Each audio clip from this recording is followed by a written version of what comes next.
ഇത് Manjapra mass Motors എന്നായിരുന്നു നമ്മുടെ ഹീറോ ഹോണ്ട പാഷൻ പ്ലസ് വണ്ടി. നമ്മളത് സർവീസിന് കഴിച്ചിട്ടുണ്ട്. ജന സർവീസായിട്ടാണ് ചെയ്യണം. ഫുള്ളായിട്ട് എല്ലാ ഭാഗങ്ങളൊക്കെ ഒന്ന് നമ്മൾ ചെക്ക് ചെയ്ത് പോകുന്നുണ്ട്. അതിൻ്റെ ഭാഗത്ത് നമ്മളതിൻ്റെ ബാക്കിൽ ബ്രേക്ക് ചെയിൻ അതൊക്കെ ഒന്ന് ചെക്ക് ചെയ്യാൻ വേണ്ടി അയച്ചാണ്. ഇത് ബാക്കിൽ ബ്രേക്സൊക്കെ അത്യാവശ്യം നമുക്ക് ഉപയോഗിക്കാറുണ്ട്. കിടക്കുന്നത് കമ്പനി ബ്രേക്സും ഒന്നുമല്ല, എന്നാൽ പോലും നമുക്ക് അത്യാവശ്യം ഉപയോഗിക്കാറുണ്ട്. നമുക്ക് തൽക്കാലം ഇത് ഫുള്ളായിട്ടൊന്ന് ക്ലീൻ ചെയ്ത് അതിൻ്റെ ക്യാമൊക്കെ ഒന്ന് അയച്ച് ഗ്രീസ് ചെയ്ത് റീസെറ്റ് ആക്കാം.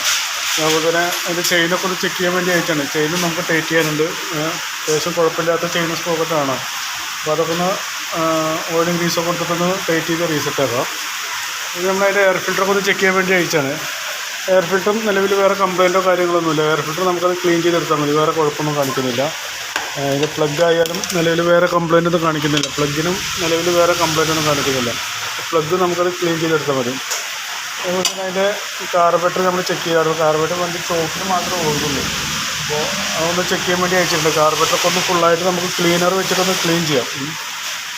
പിന്നെ അതുപോലെ തന്നെ അതിൻ്റെ ഈ സ്ലോ ജെറ്റ് അത്യാവശ്യം നല്ല രീതിയിൽ ബ്ലോക്കാണ്. അപ്പോൾ ഈ സ്ലോ ജെറ്റൊന്ന് മാറ്റിയിട്ടൊന്ന് റീസെറ്റ് ആക്കുക. എന്ന് പറഞ്ഞാൽ കാർബറേറ്റർ ഓൾറെഡി കംപ്ലൈൻ്റ് ആയിട്ടാണ് കാണിക്കുന്നത്. ഫുള്ളായിട്ടും മെൽറ്റൊക്കെ ആയിട്ട് ക്ലാവൊക്കെ പിടിച്ച് ഇതിൻ്റെ ഉള്ളിലൊക്കെ ഉണ്ടാവും. പെട്രോളും മെൽറ്റായിട്ട് ഇരുന്നിട്ട്. അപ്പോൾ തൽക്കാലം നമുക്ക് ഈ സ്ലോ ജെറ്റൊന്ന് മാറ്റിയിട്ടൊന്ന് ഓടിച്ച് നോക്കാൻ വേണ്ടി റിപ്പീറ്റ് കംപ്ലൈൻറ്റ് കാണിക്കാമെന്നുണ്ടെങ്കിൽ നമുക്ക് ആ കാർബറേറ്റർ മാറ്റിക്കളയേണ്ടി വരും കേട്ടോ. അപ്പോൾ ഇതൊക്കെ നമുക്ക് ഓവർഫ്ലോ ഒക്കെ വരാൻ ചാൻസ് കൂടുതലാണ്. അപ്പോൾ നമുക്കൊന്ന് സ്ലോ ജെറ്റൊന്ന് മാറ്റിയിട്ടൊന്ന് ക്ലിയറാക്കി നോക്കി നോക്കാം. അല്ലെങ്കിൽ പിന്നെ കാർബറേറ്റർ മാറ്റേണ്ടി വരും. ഇനി നമുക്ക് അതിൻ്റെ എഞ്ചിൻ ഓയിൽ മാറ്റാറായിട്ടുണ്ട്. അപ്പോൾ എഞ്ചിൻ ഓയിൽ നമ്മൾ മാറ്റുന്നുണ്ട്. അതുപോലെ ഫ്രണ്ടിലോട്ട് വന്നു കഴിഞ്ഞാൽ ഫ്രണ്ട് സ്പീഡോമീറ്റർ വർക്കിംഗ് അല്ലായിരുന്നു. അപ്പോൾ സ്പീഡോമീറ്റർ ഈ മീറ്റർ മെക്കാനിസം കംപ്ലൈൻ്റ് ആട്ടോ. ഈ മെക്കാനിസം കംപ്ലൈൻ്റ് ആണ്. അത് ഇവിടെ ടൈറ്റായി പോയിരിക്കുകയാണ്. ഇതിൻ്റെ ഉള്ളിൽ ആ ഇന്നർ വർക്ക് ചെയ്യുന്ന ഭാഗം ടൈറ്റായി പോയിരിക്കുക. ആ മീറ്റർ മെക്കാനിസം മാറണം. അതുപോലെ സ്പീഡോമീറ്ററിൻ്റെ കേബിളും വീണ്ടും ഉള്ളത്തെ ക്രൗണും പിന്നീടും മാറണം. എന്നാലാണ് മീറ്റർ കറക്റ്റായിട്ട് വർക്കിംഗ് ആവുള്ളൂ. അത് പിന്നെ അതിൻ്റെ വണ്ടി ഓടിച്ച് നോക്കുമ്പോൾ തന്നെ വണ്ടി അത്യാവശ്യം നല്ല രീതിയിലൊരു ഹാൻഡിൽ ടൈറ്റൊക്കെ കാണിക്കുകയാണ്. അതിൻ്റെ ഈ ഹാൻഡിലിൻ്റെ ഈ ബെയറിങ് കംപ്ലൈൻ്റ് ആണ്. ഇവിടെ വരുന്ന ഹാൻഡിലിൻ്റെ ബെയറിങ് കംപ്ലൈൻ്റ് ആണ്. അതിൻ്റെ ഒരു ടൈറ്റാണ് കാണിക്കുന്നത്. പിന്നെ അത് കൂടാതെ തന്നെ നമുക്ക് അതിൻ്റെ വീൽ ബെയറിങ്ങും കംപ്ലൈൻ്റ് ആണ്. വീൽ ബെയറിങ്ങിന് അത്യാവശ്യം നല്ല രീതിയിൽ ഷേക്ക് ഉണ്ട്.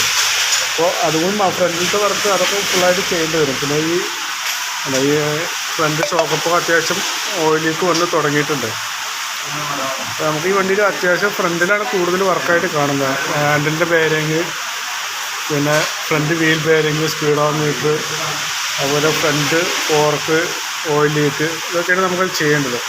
അതേപോലെ തന്നെ അതിൻ്റെ ക്ലച്ച് കേബിളൊക്കെ അത്യാവശ്യം നല്ല രീതിയിൽ ടൈറ്റാണ്. ക്ലച്ചിൻ്റെ കേബിൾ. അപ്പോൾ ക്ലച്ചിൻ്റെ കേബിൾ നമുക്ക് മാറണം. ഫ്രണ്ട് ബ്രേക്കിൻ്റെ കേബിൾ നമുക്ക് മാറ്റിയിട്ടൊന്ന് റീസെറ്റ് ആക്കാം കേട്ടോ. ഓക്കെ.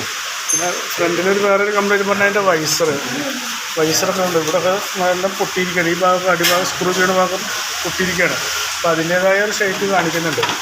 ഈ ഭാഗമൊക്കെ പൊട്ടിയിരിക്കുകയാണ്. ശരിക്കും പറഞ്ഞാൽ വൈസർ മാറ്റണം. പിന്നെ അതിൻ്റെ ഹെഡ്ലൈറ്റിൻ്റെ ബൾബ് മാറ്റാൻ പറയാമോ?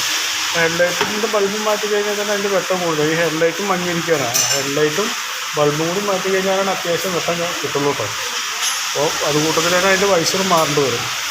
അപ്പോൾ അതൊക്കെ എന്തെങ്കിലും ചെയ്യണമെങ്കിൽ അതൊക്കെ ഒന്ന് പറഞ്ഞാൽ മതി. പിന്നെ അതിൻ്റെ ബാറ്ററി ഒന്നും കറക്റ്റ് ചാർജിങ് ഒന്നുമില്ല.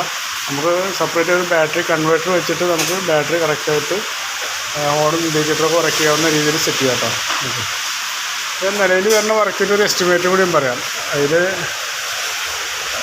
ഫ്രണ്ടിലത്തെ വർക്ക് എന്തെങ്കിലും ചെയ്യണമെന്നുണ്ടെങ്കിൽ അതൊന്ന് സെപ്പറേറ്റ് പറയണം. ഫ്രണ്ടിൽ ചെയ്യുകയാണെന്നുണ്ടെങ്കിൽ നമുക്കതിൻ്റെ ഫ്രണ്ട് ഷോക്കപ്പിൻ്റെ ഓയിൽ സീല്, ഹാൻഡിലിൻ്റെ ബെയറിങ്, വീൽ ബെയറിങ്, ഇതൊക്കെ ഉണ്ട് നമുക്ക് ചെയ്യേണ്ടത്. അപ്പോൾ അത് ചെയ്യണമെന്നെങ്കിൽ ഒന്ന് പറയണം.